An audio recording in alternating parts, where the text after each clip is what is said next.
If you look like your under eyes have not slept since 2018, this video is for you because today we are covering all under eye circles, the root cause, what works, what does it, how you can actually help yourself. And without further ado, who the hell am I? I'm Dr. Shireen Idriss, a board certified dermatologist, and you've landed on Pillow Talk Derm, where we do this every Saturday morning at 10 a.m. So if you have not subscribed, subscribe below. Let's start with the 4 main root causes of what causes dark under eye circles, because you can actually simplify your life if you can categorize what's causing your issues. Number 1, do you have pigmentary change? Meaning, is there a color change that can either appear as brown or even gray in nature? This tends to be genetics. This tends to be hereditary. Look at your mom, look at your dad, look at your siblings, look at your uncles, all biologically related ones, and take a look and see if they have that hyperpigmentation and color change underneath their eyes. This also tends to occur in people of darker skin tones in general, anywhere from skin type 3, 4, 5. You may notice this more in darker skin tones, people of Middle Eastern descent, etc., Southeast Asians. You'll see it more there.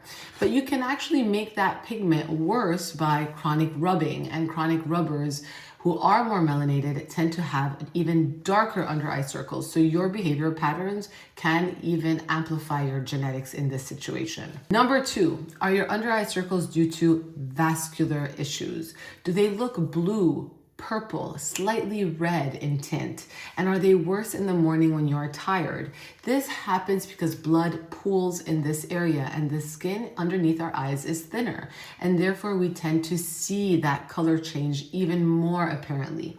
And it is not just due to genetics, it is also due to your own health issues. Do you have allergies, seasonal allergies? Are you congested? Or do you in general have poor circulation? You will see these translucent vessels underneath the surface of your skin that can make your under eyes look darker in nature and more apparent. Number 3 is a structural issue. It is the structure of your face, your bone structure. And that is something that you are born with. It doesn't necessarily have to be genetics. It's just the way that you are made, and that's what makes you special. But if you have sunken tear troughs, you're gonna look like your under eyes are darker naturally because they are pitting in. Even if you have zero pigmentation and you are the most even human being in the world and your skin tone has zero pigment, you can look darker because of a natural shadow that forms from that depth of your bone being very low. Additionally, as we get older or wiser, we lose volume. And when we lose volume, that is gonna hollow out and appear darker as well. So losing volume, losing fat, losing collagen can also contribute to that structural issue. And number 4, lifestyle. All you ravers, I see you guys up to no good with your friends at night. You guys, your lifestyle is what is causing you to get darker under eyes. Now, you may not be partying. Maybe you're partying at the library, but staying up really late, looking at blue light, straining your eyes, drinking a lot of alcohol, smoking, all of that can actually make your under eye circles appear way worse than what they actually are. And this is one that I am guilty of. No, I'm not a drug abuser. I am a high salt abuser. I love sodium, I love salt, I love sushi, I love it all. Give me all the salt in the world in addition to the sugar, and that is the perfect recipe for puffy, dark under eyes. So high sodium, high sugar diets can cause inflammation, can cause fluid retention, can make your under eyes look worse. So I'm gonna break this down. How can you differentiate this? This is known as the 10-second dark circle test that I coined myself. So we're gonna press, we're gonna pull, we're going to peek, but we are going to do this in different settings. Number 1, looking straight ahead at natural light, like in this video. You wanna take a photo for reference. You wanna have zero shadowing on your face. If you do not have natural light, the best way to do it is to lay completely flat on a bed without any sort of light that is hindering your face, that is causing any sort of shadowing, and taking a picture right from above so you can look at the under eyes and to make sure that there is no shadowing there so you can really, truly identify if you have pigment or not. Number 2, you want to press gently under your eye with your fingertip, just like that. Do the circles lighten? And if they do, that means that you have a vascular issue because you're seeing the blood vessels that are not getting filled get lighter, and therefore if it lightens, it is a vascular issue, and that is due to pooling. But if there is no change and there is absolutely no lightening of your skin, that is a pigmentary issue, and that pigment is there to stay because, like I said, it is genetically linked. Number 3, and this one I do with my patients all the time in my practice, especially if we are doing any sort of injectable, I make them bring their chin down and they gotta look up. And when they look up, you could see your fat pads either protrude or not. So you can see if you have any sort of sunken inness, hollowing, shadow forming that is structural, that is a sign of either volume loss or festooning where your fat pads are pooping out, causing a valley. And that is something that you can notice very well when you bring your head down and you look up and then you look straight ahead to notice if you can see that happening. And lastly, this is when you must ask yourself, this is one where you got to be honest. How is your lifestyle? Are we having problems? Are we staying up late? Are we crying ourselves to sleep? Are we doom scrolling or not? Do we have allergies? And that is all temporary, but I'm going to give you guys some solutions. Before though, I'm going to tell you what to avoid. Eye creams that promise nothing. Now, I'm not talking about necessarily just expensive eye creams. There are eye creams that promise nothing that are expensive, and those are the biggest sinners in my category. I'm talking about and I love this brand, La Prairie. I love La Prairie. It is a very aspirational brand, and they actually have a beautiful moisturizer that's very expensive. But their eye cream has no active ingredient that is necessarily proprietary to anything, and therefore you're just spending $300 on a really rich moisturizer. You really want to use eye creams with a purpose, and I'll get into that in a second. Number 2, DIY hacks. This we should just avoid. Anybody who is using lemon juice underneath their eyes, and yes, people have done this on social, I would tell you stop doing this. If you're using baking soda to scrub the pigment off of your under eyes, again, you're going to be causing more harm than good because this is going to be abrasive. Now, there's a small group of people who use potato slices, and no, I'm not being funny. This is something that a lot of cultures do. They use potatoes underneath their eyes because of the starch, gives an immediate soothing, hydrating effect where your eyes look smoother, but it is very temporary. It is not going to hurt you, but it is going to be a waste of your time. You're never going to get rid of your pigment there. Number 3, a viral caffeine coffee ground eye mask, where people take coffee grounds, break it up even more, and use it as an eye mask underneath their eyes. It's not going to hurt. It's not going to win. It may help if you have a little bit of vascular things, but the reality is ground coffee beans are going to be very abrasive, and most people don't just let them sit. They kind of scrub them in under their eyes, causing micro tears and causing inflammation in the process, which can make things worse. Number 4, overusing or not understanding how to use a retinol for your under eyes is a big one. I think retinol can be a huge help, and we are going to get into that in 1 minute. But overusing it and thinking that you're using the strongest percentage and you're not seeing results is going to cause more harm, especially if you have inflammation and irritation. Plus, over exfoliating the very thin skin under your eyes with strong chemical exfoliants like a 15% glycolic acid is a bad idea. But I have other options for you. 5, massaging your eyes with ice cubes or cold spoons to hope that your eyes will stay the way they do right after you're done massaging them is you fooling yourself. When you're using a cold spoon or you're using an ice cube, you're going to cause temporary vasoconstriction, meaning the blood vessels are going to constrict temporarily. You're going to notice an effect temporarily, but the reality is that effect is not going to be long-term. It's not going to last a few hours. It's not going to last you for your red carpet event. It's not going to last you until your wedding. So it might be good if you cried and you're puffy and you want to reduce that puffiness that is not naturally there. But if you are always puffy in the sense that you have enlarged blood vessels, etc., under your eyes, or you have fat pads under your eyes that are just naturally puffy, that cold spoon or that ice cube is not going to give you a 3-hour effect. Sorry to break that to you. And number 6, cheap LED devices. Now I'm talking about the ones that you buy on Amazon, the ones that are for $20. First of all, LED lights are very expensive. In order to maintain the integrity of the LED and to make sure that you're getting it at the right wavelength, that is going to cost money, and it's going to cost way more than $20. Number 2, with regards to this, one light bulb is going to make no difference. You might as well get a disco light and just shine it at your face. So what then actually works for your under eyes? Let's start with the pigmented dark circles, because like I mentioned, this is genetics, this is hereditary. I do believe that for most people, you're shit out of luck, but I don't want to be the messenger of doom and gloom. So you can try to brighten this area, especially if you do naturally have hyperpigmented under eyes and you're chronically rubbing. Stop rubbing. That's an easy fix.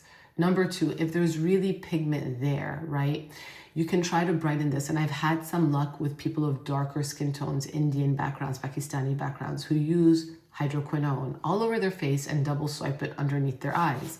The issue with hydroquinone is you cannot be on it long term. You're going to have to take a break. So you want to use its over-the-counter counterparts, things like kojic acid, alpha-arbutin, licorice root. Basically, what I've put in my hyper serum is the counterpart over the counter of hydroquinone.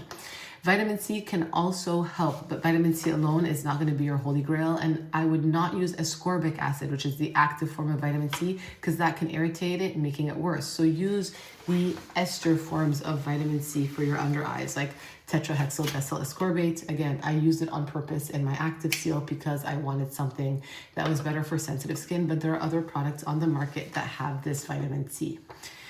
You can also incorporate niacinamide if you have pigmentary changes. Niacinamide helps with vasculature, but again, if you have pigmentary changes and you have a little bit of inflammation and some redness, it's going to make that pigment appear worse. Plus, niacinamide can also help reduce pigment transfer. All right. Last is retinol. I mentioned some people go wrong and strong with retinol, using a prescription underneath their eyes. The skin of your under eyes and the skin of your neck is very thin, and so you have to treat it like a baby, very delicately, like your most expensive silk shirt, okay? You don't want to go and just toss it in the wash and hope for the best and it comes out looking raggedy mess. You want to make sure you're going very slow and gentle, and this is where consistency over intensity matters, using something that is very low in percent but regularly, that is very gentle to help with cellular turnover and melanin production.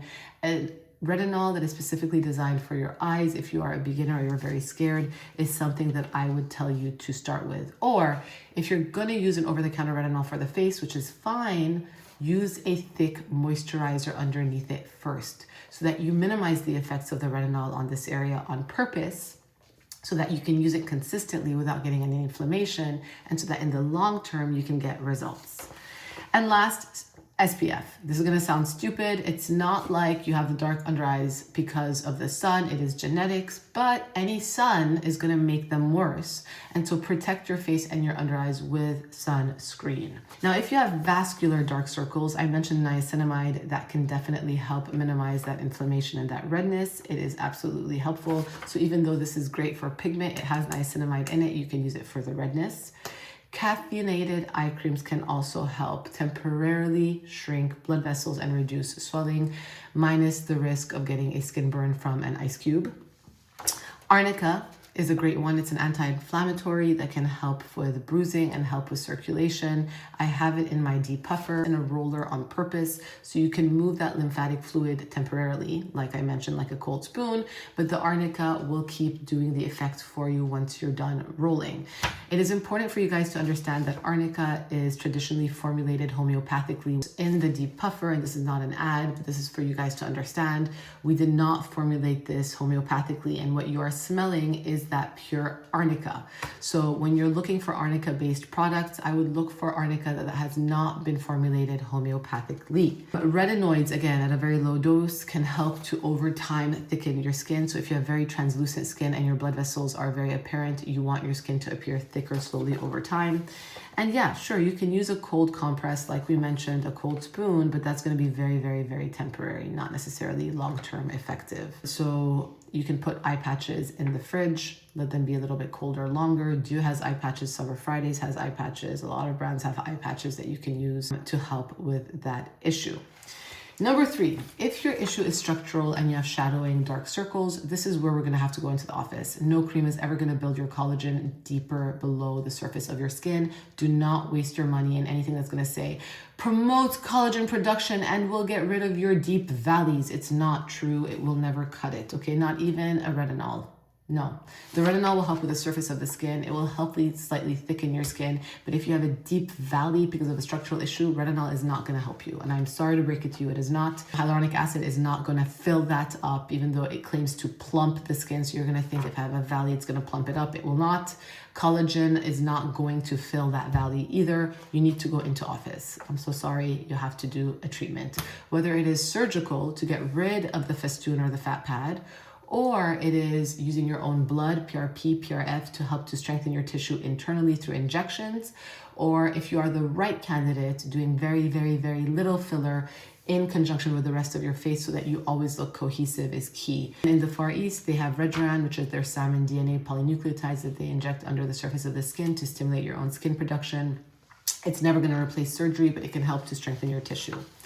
And last, lifestyle, the one I mentioned, you party poopers out there or library poopers. This is where using those cold tools can be helpful temporarily. Like I mentioned, the cold spoon is not going to get rid of your pigment, but can it help minimize the blood vessels, the swelling? For now, sure. And will it help for the short term? Yes, but it's not going to help long term. You can roll with a face roller, sure, short term. If you want longer term benefits, marry it to a serum like the depuffer, where you can continuously suppress that inflammation once you're done rolling. And obviously think of your lifestyle. Cut the salt. Sorry, I know I have to, I can't quit salt, I can't quit sugar, but we must cut our salt and sugar intake a little bit, especially as we go over 40, it shows more on our face. Alcohol, minimize the consumption. I swear when I don't drink, I look so much better. I drink now maybe once or twice a month at most, 1 or 2 drinks. I feel much, much, much better without the alcohol consumption. So anyway, I hope this video was helpful. There's some merit to some of these things that I first said you must avoid because they're not gonna cause any sort of benefit. But the reason I started with that strong statement is because people think one hack is gonna treat all of your dark under eye circles. And I thought it was very important for me to differentiate the reason why you have your under eye dark circles so you can understand when a hack can potentially work temporarily, when something can work long term, and what you're using for what. So with that, I'm going to sign off. Have a beautiful Saturday. If you guys have any questions, as always, leave them below.